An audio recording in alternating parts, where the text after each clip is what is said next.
साधना का भाई नहीं था। वो बचपन से ही लड्डू गोपाल को राखी बांधती आ रही थी। हर बार की तरह इस बार भी साधना रक्षाबंधन पर अपने भाई लड्डू गोपाल को बांधने के लिए राखी खरीद कर लाना चाहती थी। इसके लिए उसे पैसों की जरूरत थी। मालकिन, मुझे थोड़े पैसे उधार दे देते, कल रक्षाबंधन का त्योहार है, मुझे थोड़ा सामान खरीदना था।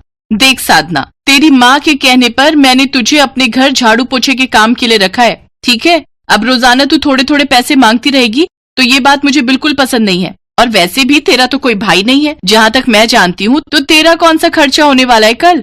कहीं रक्षाबंधन के बहाने अपने खाने पीने के लिए तो पैसे नहीं मांग रही है ना?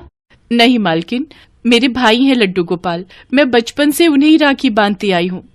हैं, तू तो बड़ी चालाक है। भगवान की राखी लेने के बहाने तू मेरे से पैसे ले लेगी, फिर उसके बाद जब महीना होगा और जब मैं काटने लगूंगी तो कोई और बहाना लेकर आ जाएगी। नहीं नहीं, मैं तुझे कोई उधार नहीं दूंगी, महीना जब पूरा होगा तभी दूंगी। अभी जा, मुझे कल रक्षाबंधन की तैयारी के लिए बहुत से काम करने हैं।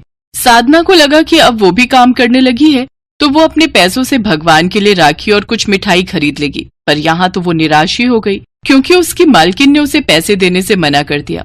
साधना को पता था कि उसके माँ बापू को पिछले कुछ दिनों से मजदूरी का काम नहीं मिला है, इसलिए उनके पास भी पैसे नहीं होंगे। इसी सोच में वो घर की ओर जा रही थी। उधर देवलोक पर भगवान कृष्ण ये सारा दृश्य देख रहे थे। इसके पश्चात भगवान कृष्ण ने एक बूढ़ी औरत का रूप ले लिया और अपने झोले में कुछ राखियां भर ली और वे धरती लोक पर आ गए। राखी ले लो राखी, सुंदर सुंदर राखी, ये भारी थैला उठा उठा कर तो मैं थक गई हूँ। कोई मेरा थैला वहाँ सड़क के उस पार प्याऊ तक ले जाए तो मैं थोड़ा ठंडा पानी पी लूंगी। बहुत प्यास लगी है। कोई है जो मुझे सड़क के उस पार तक ले जाएगा? इन बूढ़ी आंखों से दिखाई भी नहीं देता, आंखों की तो रोशनी ही चली गई है। अम्मा जी, लाओ ये थैला मुझे दो, मैं आपको सड़क पार करवा देती हूँ। आप मेरा हाथ पकड़ लो। जीती रहो बेटी, खुश रहो। साधना बूढ़ी औरत को सड़क पार करवा देती है। अम्मा जी, आप बैठो और ये लो, आप पानी पी लो। बेटी, तुम बहुत अच्छी हो, तुम्हारे संस्कार बहुत ही अच्छे हैं। ये लो, मेरी तरफ से ये राखी उपहार में रखो। अपने भाई को राखी बांध देना। अब तुम्हें राखी खरीदनी नहीं पड़ेगी। अच्छी लगी ना? अम्मा जी, ये तो बहुत सुंदर है, मुझे सचमुच इसकी बहुत जरूरत थी। आपका बहुत बहुत धन्यवाद। अच्छा बेटी, अब मैं चलती हूँ, थोड़ी और राखियाँ बेच लूंगी। आराम से जाना अम्मा जी। राखियाँ देखकर साधना बहुत खुश होती है। उधर भगवान कृष्ण देवलोक वापस आ गए। अगले दिन साधना सुबह जल्दी उठ जाती है और नहा धोकर लड्डू गोपाल को वही राखी बांधने लगती है। तभी उसके द्वार पर एक बहुत ही सुंदर प्यारा छोटा सा बालक आवाज लगाता है। दीदी, आज रक्षाबंधन है, मेरी कोई बहन नहीं है, क्या तुम मुझे राखी बांधोगी? मेरे पास तो एक ही राखी है। लड्डू गोपाल जी, आप ही कहते हो ना, सभी मनुष्यों में आपका वास होता है और छोटे बच्चे तो आपका ही रूप होते हैं। मैं इस बच्चे को राखी बांधूंगी तो मुझे लगेगा ये राखी आप तक पहुंच गई। लड्डू गोपाल जी, मुझे माफ कर देना, मैं आपका नाम लेकर ये राखी उस छोटे बच्चे को बांध रही हूँ। इसमें भी भगवान कृष्ण की ही लीला छुपी थी। उन्होंने जानबूझकर साधना को एक ही राखी दी थी ताकि वो उसकी परीक्षा ले सके कि साधना लड्डू गोपाल को राखी बांधेगी या फिर द्वार पर आए बालक को। साधना परीक्षा में सफल होती है। वो जैसे ही उस बच्चे को राखी बांधती है, वो बच्चा भगवान कृष्ण के रूप में आ जाता है। मुझे अपनी आंखों पर यकीन नहीं हो रहा, आप स्वयं रक्षाबंधन के दिन मुझसे राखी बंधवाने आए भगवान। तो और क्या, जब एक बहन इतने सालों से मुझे राखी बांध रही है तो मुझे भी तो भाई का फर्ज निभाने आना ही था ना। अब राखी के बदले मुझे तुम्हें उपहार भी तो देने हैं बहन।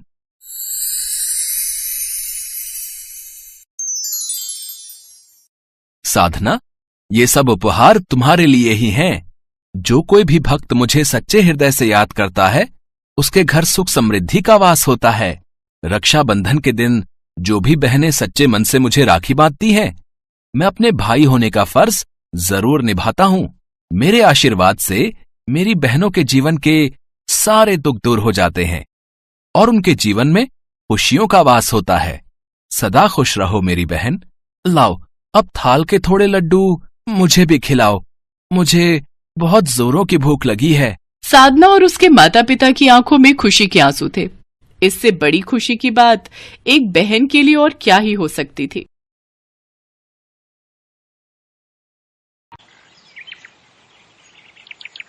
शिवपुरी गांव में शारदा नाम की एक गरीब बुजुर्ग महिला अपने बेटे रोशन, बहू गंगा और पोते गुड्डू के साथ रहती थी।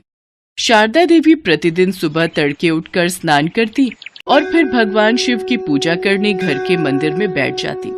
रोशन एक लकड़हारा था। शिव भगवान की कृपा से लकड़ियां बेचकर अब उसकी अच्छी कमाई होने लगी। एक दिन रोशन ने शारदा से कहा, माँ, आपके आशीर्वाद से मेरा व्यापार बहुत ही अच्छा चल रहा है। मैंने अब एक नया घर ले लिया है। कुछ दिनों बाद हम वहीं रहने चले जाएंगे।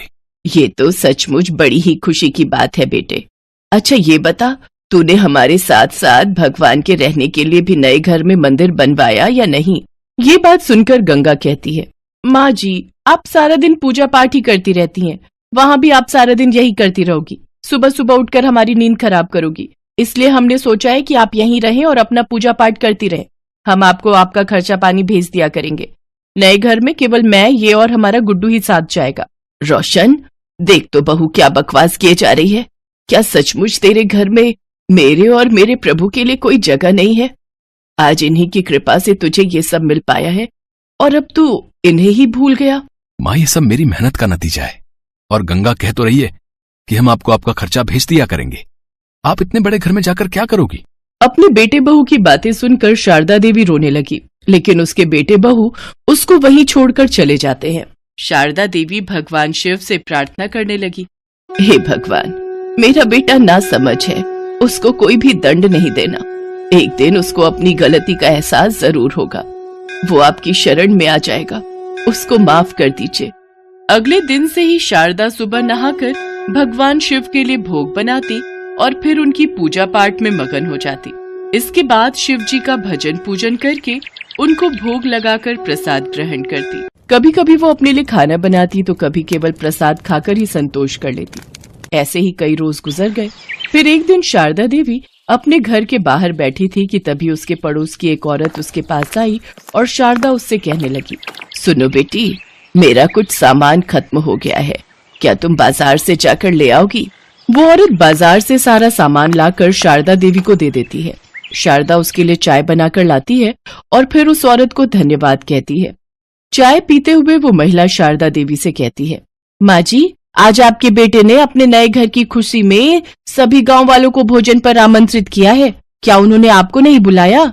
जो मेरे शिव जी का ना हो सका, भला वो मेरा क्या होगा? अब मुझे उससे कोई मतलब नहीं है। शारदा देवी की बात सुनकर महिला वहां से चली जाती है। ऐसे ही समय बीतता गया। अब शारदा देवी और भी बूढ़ी और कमजोर होती गई। अब उसमें खाना और प्रसाद तक बनाने की हिम्मत नहीं बची थी। इसलिए वो अब सिर्फ शिव जी के लिए ही प्रसाद बनाती और उसी को खाकर संतुष्टि कर लेती थी। एक दिन शारदा देवी भगवान शिव के आगे बैठकर रोने लगी और कहने लगी, प्रभु, अब इस संसार से मेरा मन भर चुका है।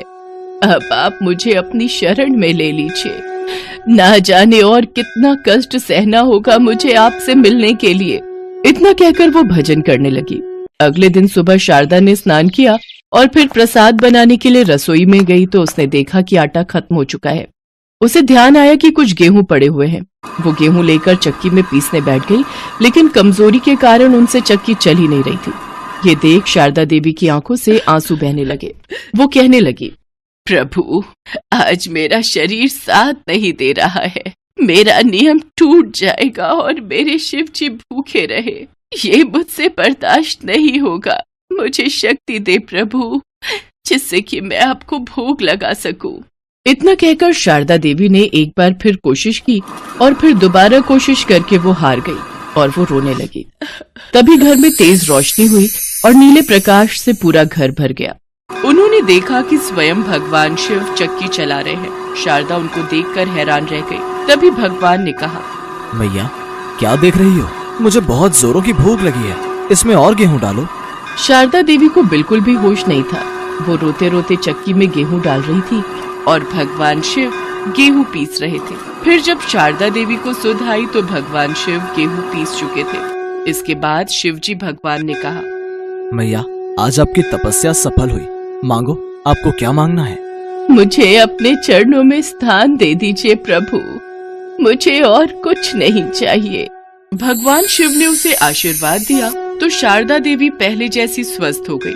शारदा देवी ने उनके लिए हलवा बनाकर उनको भोग लगाया।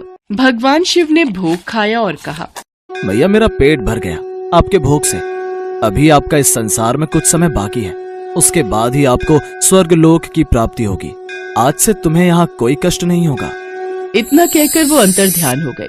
तभी उसका छोटा सा घर बड़े से महल में बदल गया और घर में धन धान्य के भंडार भर गए और भगवान की कृपा से उसके घर में नौकर चाकर काम करने लगे।